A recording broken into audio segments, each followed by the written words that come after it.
Morning friends, आज हम लोग नाइट्रिक एसिड के बारे में स्टडी करेंगे।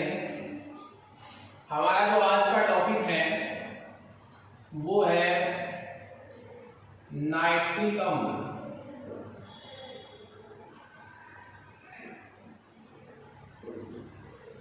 नाइट्रिक एसिड एक प्रकार का प्रबल अम्ल है।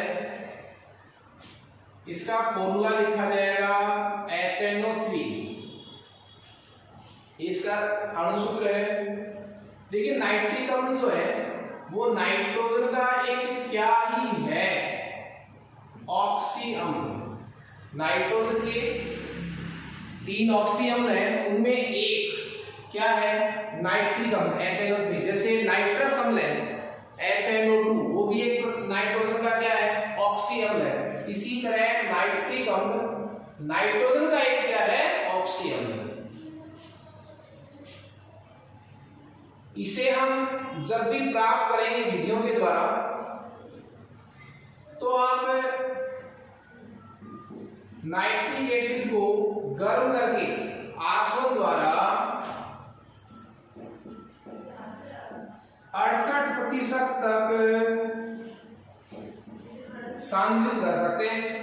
68% तक इसको कंसंट्रेट किया जा सकता है। 32% अब भी इसमें जल रहेगा।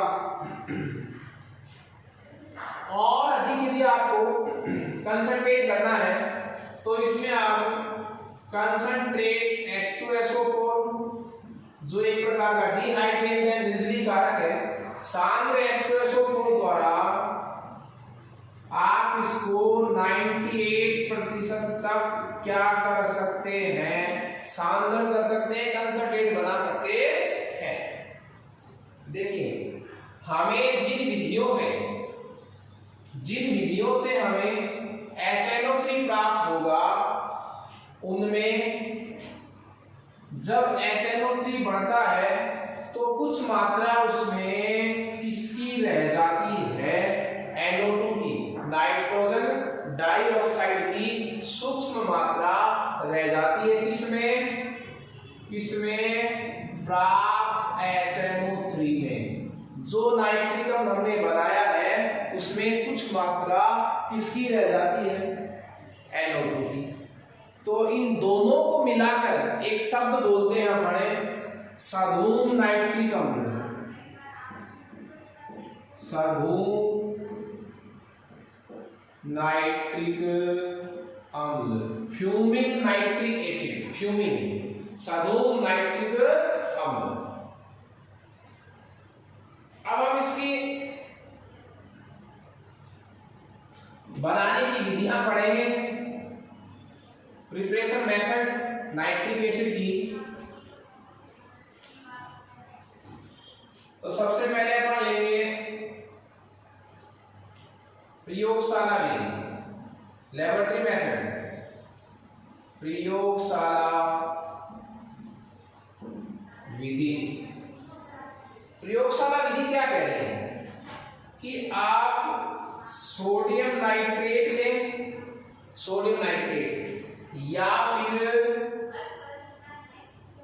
पोटेशियम नाइट्रेट लें, दोनों में से भी कोई सा भी आप उसकी क्रिया कंसंट्रेट H2SO4 से करवाइए। अम्लों का राजा कंसंट्रेट H2SO4 से करवाइए तो आपको नाइट्रिक एसिड मिल जाएगा plus sodium bisulphate, sodium bisulphate. तो ये प्रयोगशाला विधि थी जिसमें आप सोडियम नाइट्रेट या पोटेशियम नाइट्रेट को सांद्र H2SO4 की उपस्थिति में जब गर्म करेंगे कांच के रिटॉर्ट में, तो नाइट्रिक एसिड बनेगा। ओके, कैपिटल बी जो है वो है औद्योगिक विधि, इंडस्ट्रियल मेथड। ये इंपॉर्टेंट है साहब। औद्योगिक विधि में जो हमारा नाम है वो है ओस्टवाल्ड प्रक्रम। ओस्टवाल्ड प्रक्रम औद्योगिक विधि का एक स्पेशल नाम क्या है,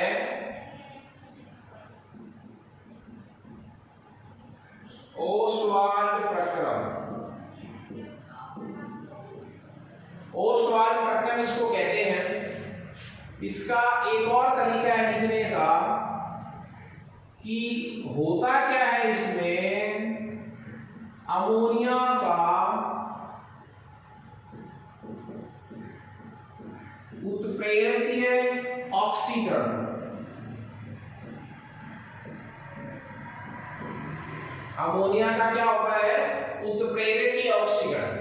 अमोनिया का हम ऑक्सीकरण करवाते हैं उत्प्रेरक की उपस्थिति में। ये तो प्रोसेस है जिसका नाम क्या है, ओस्टवाल्ड प्रक्रम। तो ओस्टवाल्ड प्रक्रम में होता क्या है, अमोनिया का उत्प्रेरकीय ऑक्सीकरण होता है और क्या बनता है, नाइट्रिक अम्ल बनता है, जो एक प्रकार का रंगहीन द्रव होता है। देखिए इस प्रोसेस में क्या होगा, सबसे पहले अमोनिया गैस जो है उसका ऑक्सीकरण होगा, वायु से क्रिया होगी इसकी। प्लेटिनम उत्प्रेरक हो सकता है, रोडियम उत्प्रेरक हो सकता है। लगभग 500 केल्विन ताप पर इसको आप क्या करेंगे, गर्म करेंगे। किसको, अमोनिया को वायु से क्रिया करवाएंगे इन उत्प्रेरक की उपस्थिति में। तो बनेगा क्या, बनेगा नाइट्रिक ऑक्साइड प्लस H2। मैंने बैलेंस नहीं किया, आपको कर सकते हैं बैलेंस, ठीक है। तो अमोनिया के ऑक्सीकरण से नाइट्रिक ऑक्साइड बना और जल बना। ये जो नाइट्रिक ऑक्साइड है ये विषम इलेक्ट्रॉनिक अणु है, S होता है। ये वापस ऑक्सीजन से क्रिया कर देता है उस वायु से, बना हुआ नाइट्रिक ऑक्साइड वायु से फिर क्रिया करेगा, सो बनेगा NO2, जो भी एक प्रकार की क्या होती है, गैस होती है, nitrogen dioxide, nitrogen dioxide. Okay, इस नाइट्रोजन जो डाइऑक्साइड पर हम ऊपर से क्या डालेंगे, जल। इस NO2 गैस पर ऊपर से क्या डाला जाता है, पानी। तो ये जो NO2 है इसको हम जल से तनु करेंगे। क्या करेंगे, जल से इसे हम तनु। तो बनेगा नाइट्रिक अम्ल, क्या बनेगा, नाइट्रिक अम्ल, और वापस से NO, जिसको अपन वापस से रिसाइकल कर सकते हैं, पुनः चक्रीकरण आ जाएगा। कौन यूज हो जाएगा रिसाइकल में, NO। इस तरह हमारे पास नाइट्रिक अम्ल प्राप्त होता है। इन तीनों प्रोसेस को मिलाकर हम क्या कह सकते हैं, ओस्टवाल्ड प्रक्रम। तो अमोनिया का ऑक्सीकरण हुआ, नाइट्रिक एसिड बना, नाइट्रिक ऑक्साइड बना, सॉरी नाइट्रिक ऑक्साइड का पुनः वायु से क्रिया होता है, नाइट्रोजन डाइऑक्साइड बनता है, जो जल द्वारा तनु करने पर नाइट्रिक अम्ल प्राप्त होता है। तो ये थी औद्योगिक विधि, जिसे हम ओस्टवाल्ड प्रक्रम भी कह सकते हैं और अमोनिया का उत्प्रेरकीय ऑक्सीकरण भी कह सकते हैं। देखिए विधि के बाद हम नाइट्रिक अम्ल के भौतिक गुणों के बारे में पढ़ेंगे। भौतिक गुणों के बारे में सबसे पहले भौतिक अवस्था का नाम आता है। भौतिक अवस्था में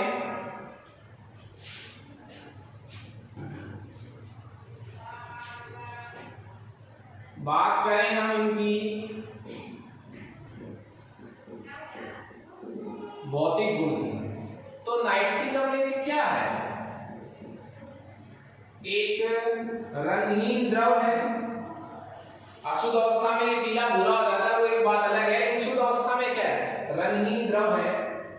और जो नाइट्रिक एसिड प्रयोगशाला में यूज होता है, रिएजेंट के रूप में यूज होता है, उसकी जो कंसंट्रेशन होती है वो 68% होती है। इसका 68%, मतलब 32% अभी तक भी उसमें पानी होता है। एक बात और, आप लोग, मैंने ये कहा था कि नाइट्रिक एसिड को कितना परसेंट आप कंसंट्रेट कर सकते हैं, 98%। इसके थ्रू कंसंट्रेट H2SO4 के द्वारा हम उसको 98% तक कंसंट्रेट कर सकते हैं, सांद्रित कर सकते हैं, गाढ़ा कर सकते हैं। यदि आपको कितना करना है 100%, तो आप फास्फोरस पेंटा ऑक्साइड को भी निर्जलीय कारक के रूप में यूज कर सकते हैं।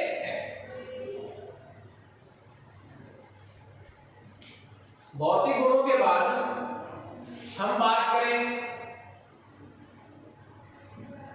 नाइट्रिक अम्ल के रासायनिक गुणों की।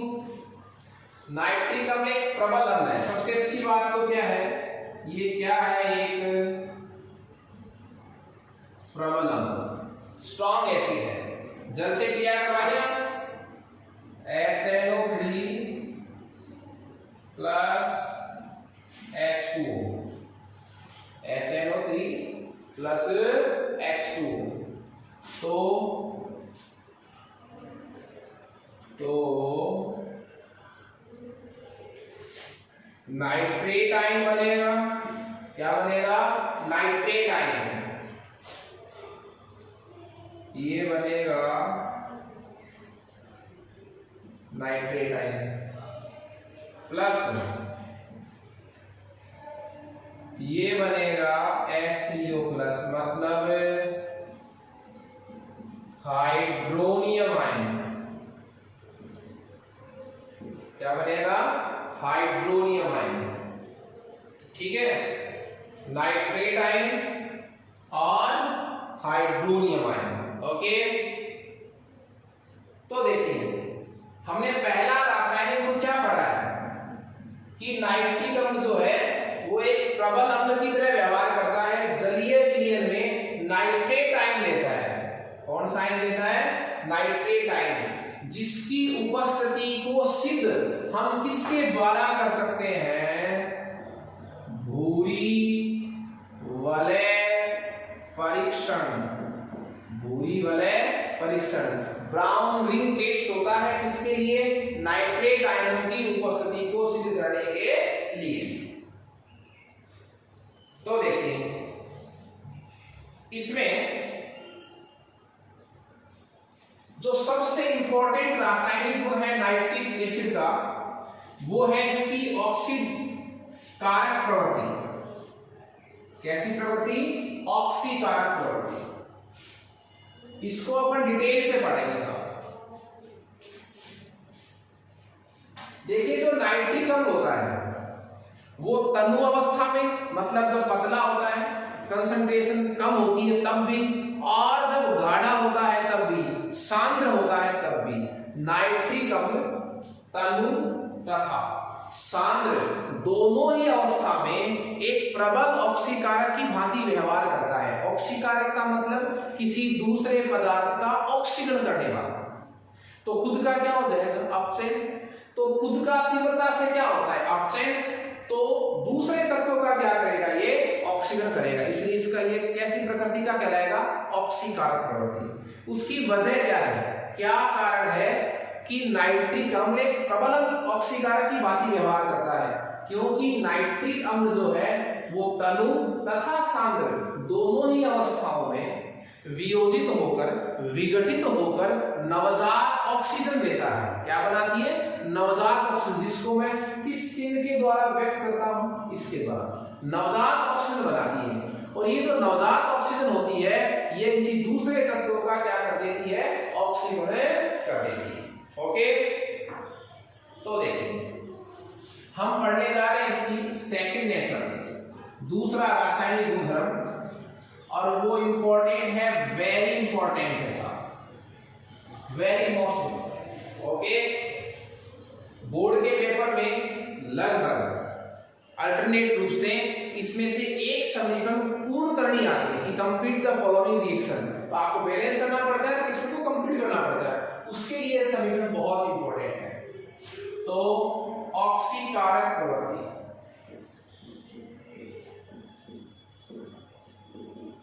ऑक्सीडाइजिंग नेचर, ऑक्सीकारक प्रवृत्ति। ऑक्सीकरण भी किसका कर सकता है? धातु का भी और अधातु का भी। धातुओं का आसानी से और अधातुओं का जब ऑक्सीकरण करता है तो तनु की बजाय हम सांद्र HNO3 यूज करते हैं। तो सबसे पहले हम ऑक्सीकरण में पढ़ेंगे कि नाइट्रिक अम्ल सबसे पहले किसका ऑक्सीकरण करवाएं? इसके द्वारा धातु का ऑक्सीकरण।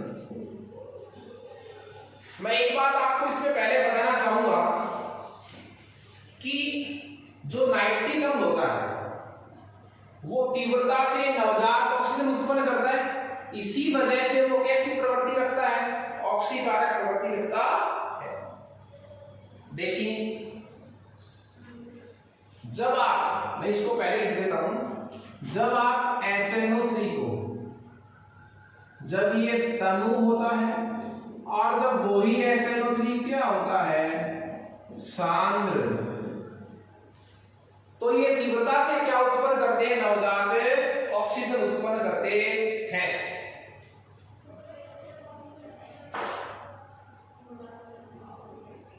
NO प्लस H2O प्लस नवजात ऑक्सीजन, जब सांद्र HNO3 होता है तब NO2 प्लस H2O प्लस नवजात ऑक्सीजन। तनु हो चाहे सांद्र हो, दोनों ही अवस्थाओं में नाइट्रिक अम्ल जो है वो एक प्रबल ऑक्सीकारक की भांति व्यवहार करता है। उसका रीजन क्या है, क्योंकि वो नवजात ऑक्सीजन उत्पन्न करता है। इसके बाद हम सबसे पहले धातु का ऑक्सीकरण करवा रहे हैं। अब धातु का जो ऑक्सीकरण है उससे जब हम धातु चेंज करेंगे तो उत्पाद भी क्या होगा, चेंज। कहने का मेरा मतलब है भिन्न भिन्न धातुएं नाइट्रिक अम्ल से क्रिया करके भिन्न भिन्न उत्पाद बनाती है। और भिन्न उत्पाद क्यों बनता है, बनने वाला उत्पाद किस बात पर निर्भर करता है, वो निर्भर करता है साहब उस धातु की प्रकृति पर, उस धातु की प्रकृति पर, सेकंड ताप पर, और जो आपने HNO3 लिया है HNO3 की सांद्रता। कहने का मेरा मतलब क्या हुआ, जब आप किसी धातु का ऑक्सीकरण किसके थ्रू करवाएंगे, नाइट्रिक अम्ल के थ्रू करवाएंगे, तो क्या उत्पाद बनेगा, यह उत्पाद किस बात पर निर्भर करता है, उस वो धातु की प्रकृति कैसी है, उस समय टेम्परेचर कैसा है, कितना है, और जो आपने नाइट्रिक अम्ल लिया है वो कितना लिया है, कितनी उसकी कंसंट्रेशन आपने ली है। तो देखिए हम सबसे पहले इसमें धातु ले रहे हैं जिंक धातु ले रहे हैं। जिंक धातु की क्रिया करवाएंगे अपन HNO3 से, लेकिन वो HNO3 कैसा ले रहे हैं, तनु। उसी जिंक की रिएक्शन अपन HNO3 से तो करवा रहे हैं, पर किससे, सांद्र से, सांद्र HNO3 से, सांद्र HNO3 से। ठीक है, एक रिएक्शन अपन करवाएंगे कॉपर से, कॉपर की रिएक्शन एक बार किससे, तनु नाइट्रिक अम्ल से, और उसी कॉपर की रिएक्शन एक बार सांद्र नाइट्रिक अम्ल से। चारों समीकरण बहुत इंपॉर्टेंट है। देखिए जब हम तनु की रिएक्शन करवाएंगे, इसकी रिएक्शन करवाएंगे तनु की, तो एक उत्पाद का फर्क रहेगा, और उत्पाद किसका फर्क रहेगा, नाइट्रिक ऑक्साइड का और नाइट्रोजन डाइऑक्साइड का, और कहीं फर्क नहीं आएगा। तो जब आप जिंक की रिएक्शन तनु HNO3 से करवाएंगे तो बनेगा जिंक नाइट्रेट, जिंक नाइट्रेट। यहां जिंक की ऑक्सीजन अवस्था कितनी है, 0, यहां जिंक की ऑक्सीडेशन स्टेट कितनी है, +2।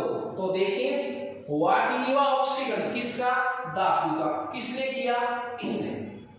ठीक है, plus H2O plus N2O nitrous oxide बनता है बाई प्रोडक्ट। जबकि उसी HNO3 से जब आप सांद्र की कंडीशन में रिएक्शन करवाएंगे तो ये प्रोडक्ट तो सेम बनेंगे, जिंक नाइट्रेट प्लस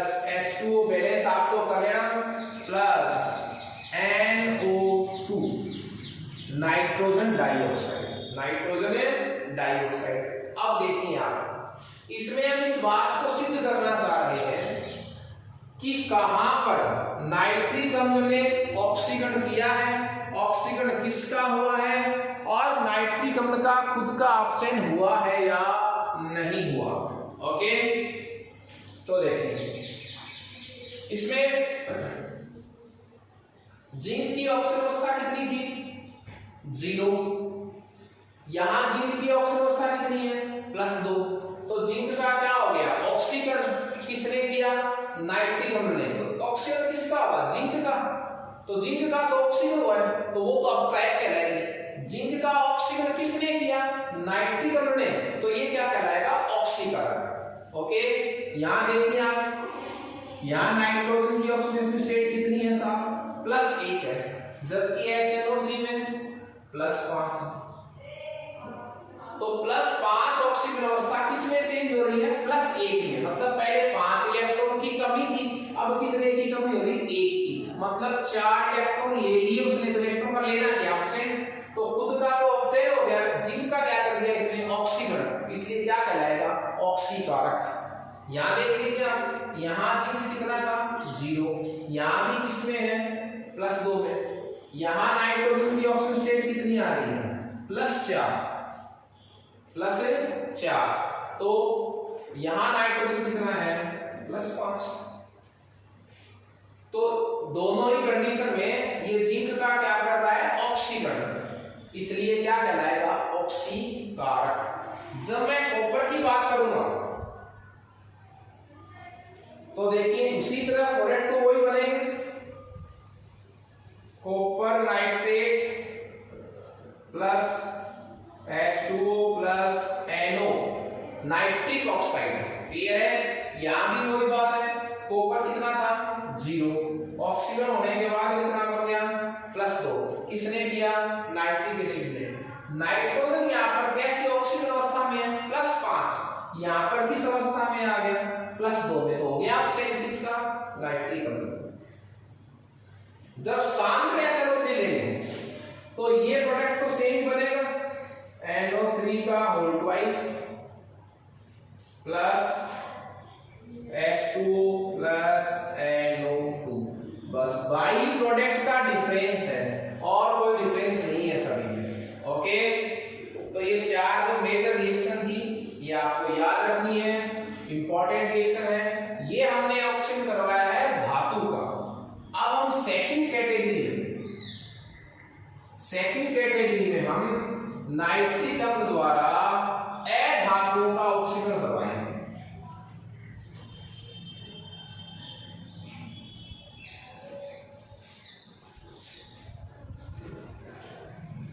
देखिए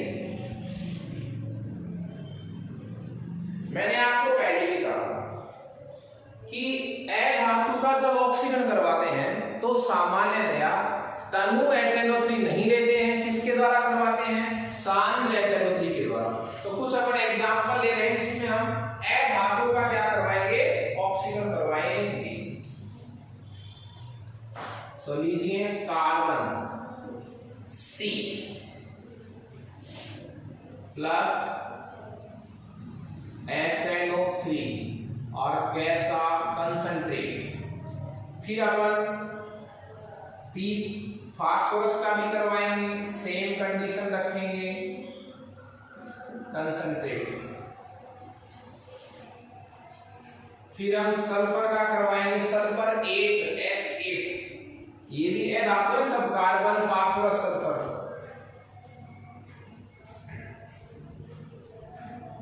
कंसंट्रेट कार्बन फास्फोरस सल्फर, और हमारे पास एक क्या बचा, आयोडीन प्लस HNO3 कंसंट्रेट। ये 4 अधातु हमें दिए, सबके क्या बना देगा, ये एसिड बना देगा। और क्या करेगा इनका, बोलिए, इनका करेगा ऑक्सीकरण। क्या करेगा इनका, ऑक्सीकरण। जितना तक हो सकता है, जितना तक इनका ऑक्सीकरण हो सकता है उतना तक इनका क्या करेगा, ऑक्सीकरण करेगा। तो कीजिए ऑक्सीकरण। जब ये कार्बन का ऑक्सीकरण करेगा तो बनेगा कार्बोनिक अम्ल H2CO3। क्या बन गया,